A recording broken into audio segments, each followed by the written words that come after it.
Hello there, it's Julie. Just thought I'd go through with you the type of things I collect to make up my collage pieces.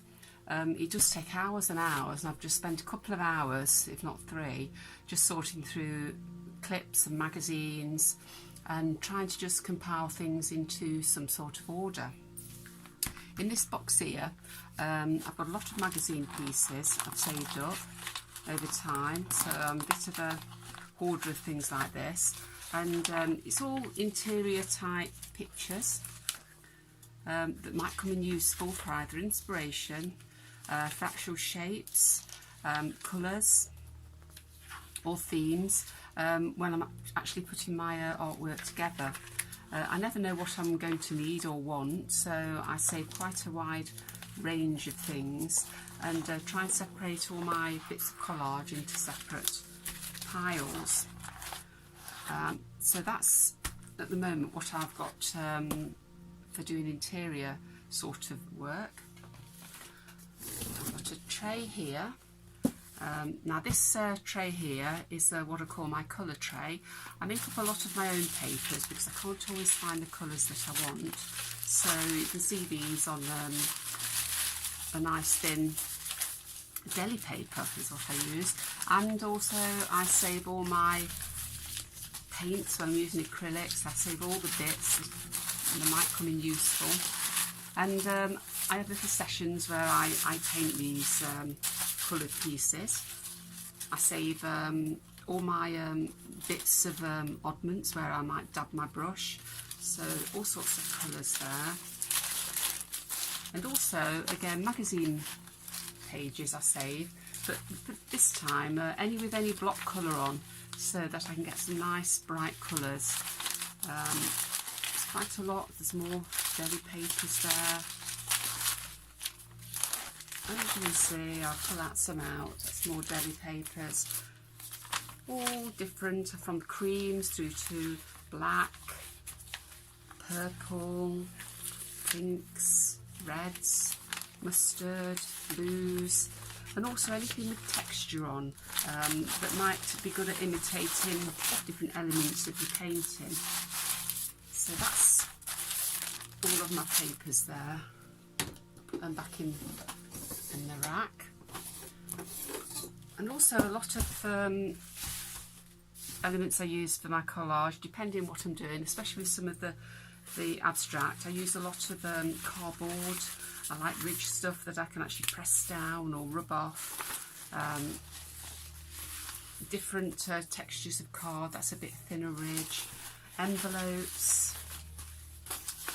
I've also got paper that I prepare. I wash this, screw it up and dry it, and that can give quite an aged look. This is just papers, wrapping papers.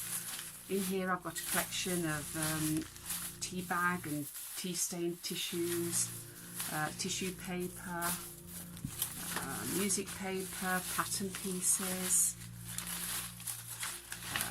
wallpaper, glitter, graph paper, and I use maps, and also book pieces that might have a textured look on them, a bit like this one. This was a book plate. I'll pop those all back in. Put that back in there.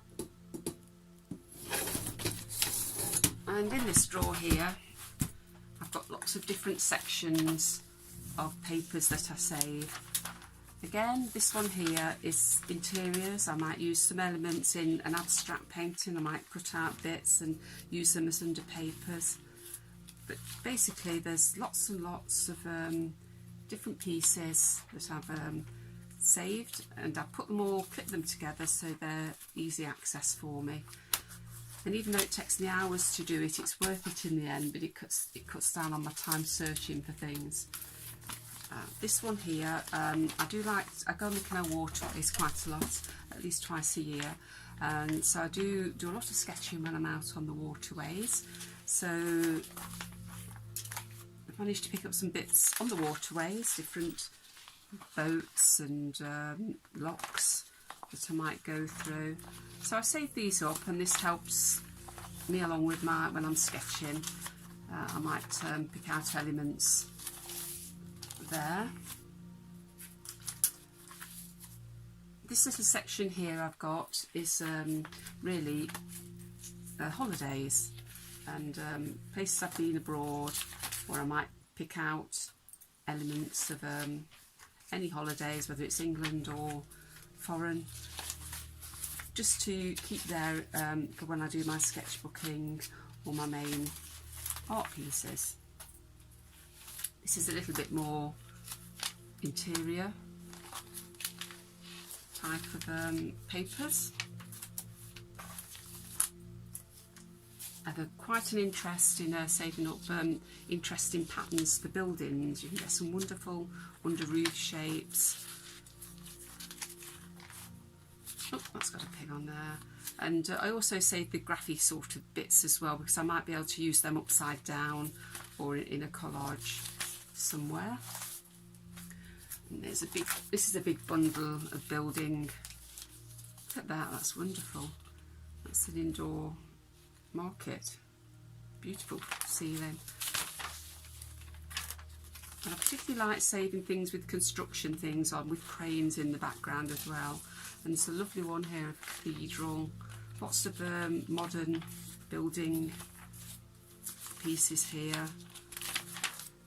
Generally buildings, and that's a more modern outside sort of dream place. This one's lovely here, it's showing a view up into the sky on all the buildings, but they do come in useful here and there as I go along. And at the bottom here, that's another building one there, I'll pin that with the building. I save all garden type pieces of magazine pieces and pictures. This I might be able to use when I'm doing my allotment sketching or the garden sketching. I can use little bits of elements from these which help to inspire me, and I can blend them in and coordinate some features. Right, I'll pop all those back, keep them in quite good order. Pop that back, and then there's just one other little box I keep, a box of bits. Now these are all just little bits and bobs that I've got left over from when I've been working, so I tend to not throw things away. There's a lot of the aged paper that I use, but I keep all the bits because there just might be something in here that I can use. I use a lot of scrim as well, so I've got some scrim in there. I do use building supplies, and I do use sanding paper and things like that, to, especially if I've got a lot of layers, to actually get it smoother. Okay, so I hope you've enjoyed looking through all my papers. Thank you for listening, and I'll see you again soon.